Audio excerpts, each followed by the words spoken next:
కాసేపట్లో సిట్ కార్యాలయానికి సజ్జల శ్రీధర్ రెడ్డి రానున్నారు. ఏపీ లిక్కర్ స్కామ్ కేసులో విచారణకు హాజరు కావాలని సిట్ అధికారులు నోటీసులు ఇచ్చారు. ఈ మేరకు ఆయన విచారణకు హాజరు కానున్నారు. నిన్న దాదాపు 13 గంటల పాటు సజ్జల శ్రీధర్ రెడ్డిని అధికారులు విచారించారు. లిక్కర్ స్కామ్ కేసులో జరిగిన లావాదేవీలపై ఆరా తీశారు. ఇప్పటికే 2 రోజుల పాటు మాజీ ఐఏఎస్ ధనుంజయ రెడ్డి, కృష్ణమోహన్ రెడ్డిలను కూడా విచారించారు.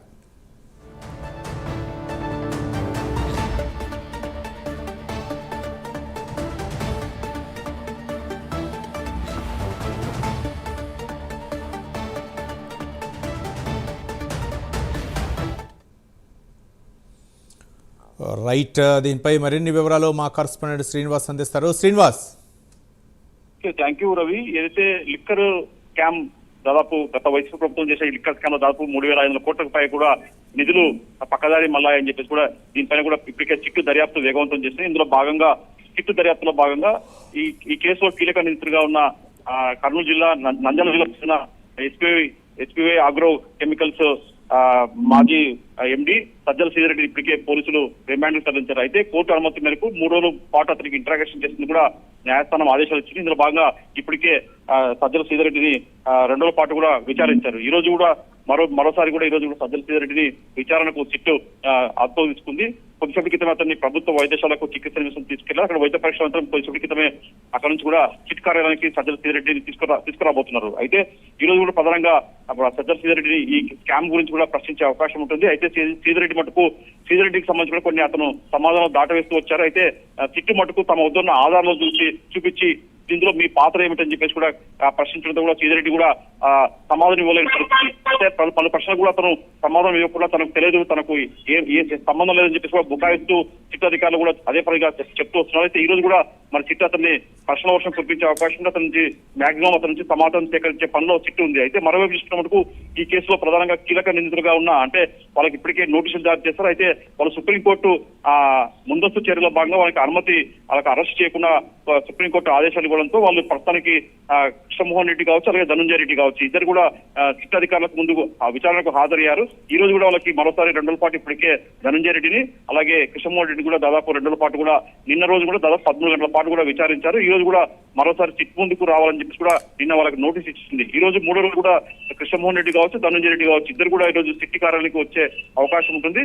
సిట్ అధికారులు ప్రత్యేకంగా బృందాలు మటుగా ఏర్పడి ఒకవైపు సజ్జల శ్రీధర్ రెడ్డిని విచారిస్తున్నారు, మరోవైపు ఇద్దరు కృష్ణమోహన్ రెడ్డిని అలాగే ధనుంజయ రెడ్డిని కూడా విచారిస్తున్నారు. దాదాపు వాళ్ళకి ప్రశ్నల వర్షం కురిపిస్తున్నారు. కానీ సజ్జల శ్రీధర్ రెడ్డి కావచ్చు, ధనుంజయ రెడ్డి కావచ్చు, కృష్ణమోహన్ రెడ్డి కావచ్చు, వాళ్ళు ఈ స్కామ్ కు సంబంధించి తమకు ఎలాంటి సంబంధం లేదు అని చెప్పేసి కూడా వాళ్ళు బుకాయిస్తూ వచ్చారు. అయితే శక్తి మటుకు ఖచ్చితంగా గతంలో ఇచ్చిన సాక్షుల ఆధారాల మటుకు ఆ ఆధారాలు చూపిస్తూ కూడా వాళ్ళ ప్రశ్నల వర్షం కురిపిస్తుంది.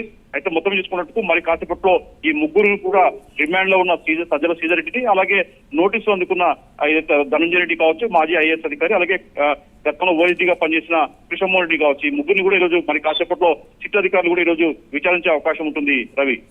శ్రీనివాస్, అంటే సజ్జల శ్రీధర్ రెడ్డి అవ్వచ్చు, అలాగే ధనుంజయ రెడ్డి అవ్వచ్చు, లేకపోతే కృష్ణమోహన్ రెడ్డి అవ్వచ్చు, వీళ్ళందరూ కూడా అంటే ముంబై వేదికగా అంటే ఈ యొక్క మనీ ట్రాన్స్ఫర్ అవ్వటం, మరో పక్క షెల్ కంపెనీల ద్వారా చేశారు. ఇంకా పెద్ద తలకాయలు ఎవరైనా ఇందులో మద్యం స్కామ్లో ఇంకా ఉండే అవకాశాలు ఉన్నాయనుకోవచ్చా?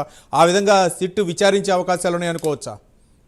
అంటే ఈ కేసుకు సంబంధించి ఇప్పటికే దీంట్లో కీలక నిందితుగా ఉన్న A33 నిందితుడు బాలాజీ గోవిందప్పని ఇప్పటికే సిట్ పోలీసులు అధికారులు తమ అదుపులో తీసుకుని పూర్తి స్థాయిలో విచారించారు. అతన్ని రిమాండ్ కూడా తరలించారు. అయితే ఈ కేసుకు మొత్తం ఈ లిక్కర్ స్కామ్ కు సంబంధించి కీలకంగా పాత్రధార పోషించే మటుకు వైఎస్ కుటుంబానికి అత్యంత సన్నిహితుడు. వైఎస్ భారతీ సిమెంట్ లో అతను డైరెక్టర్ గా ఉన్న బాలాజీ గోవిందప్ప మొత్తం ఈ స్కామ్ కూడా ఆయన మొత్తం కీలక పాత్రధారి ఉన్నాడని చెప్పేసి కూడా సిట్ అధికారుల విచారణలో వెల్లడైంది. బాలాజీ గోవిందప్ప ద్వారానే మొత్తం ఈ పథక రూపత అంటే పాలసీ కావచ్చు, ఏ డిస్టిలకు ఎంత మద్యం సరఫరా ఇవ్వాలా, ఎక్కడి నుంచి ఏ కంపెనీల ద్వారా మనకు కమిషన్ రావాలా, మద్యం రేట్లను ఏ విధంగా పెంచాలని చెప్పేసి కూడా వాళ్ళు పలుమార్లు కూడా హైదరాబాద్ కావచ్చు, ఇక్కడ విజయవాడ కావచ్చు, బాలాజీ గోవిందప్ప, ధనుంజయ రెడ్డి, అలాగే సజ్జల శ్రీధర్ రెడ్డి, అలాగే కృష్ణమోహన్ రెడ్డి, మొత్తం చాణక్య, రాజ్కస్ రెడ్డి, ప్రధానంగా రాజ్కస్ రెడ్డి, వీళ్ళంతా ఒక ముఠాగా ఏర్పడి మటుకు ఈ స్కామ్ కు తెరలేపాలని చెప్పుకోవచ్చు. అయితే కొన్ని మొత్తం ఈ లిక్కర్ స్కామ్ లో వచ్చిన డబ్బులని మటుకు వీళ్ళు షెల్ కంపెనీల ద్వారా కూడా అటు బొంబాయికి తరలించి అక్కడ నుంచి కూడా కొన్ని కంపెనీల ద్వారా కూడా అతను వాళ్ళ ఈ షెల్ కంపెనీ ద్వారా మొత్తం ఈ అమౌంట్ అంతా తరలించినట్లు సమాచారము. ఈ చిట్టు విచారణలు ఇవన్నీ ఒక్కొక్కటిగా వెలుగు చూస్తున్నాయి. మరి కాసేపట్లో మటుకు ఈ విచారణలో మళ్ళీ కొన్ని విషయాలు వెలుగు చూసే అవకాశం ఉంది. ఈ మొత్తం డబ్బులు కూడా వాళ్ళంతా రియల్ ఎస్టేట్ వ్యాపారము, అలాగే బంగారు కొనుగోలు, అలాగే పెద్ద పెద్ద ఖరీదైన వాహనాలు కొనుగోలు చేస్తారని చెప్పేసి కూడా సిట్ విచారణలో వెల్లడైంది Ravi. Right, thank you Srinivas.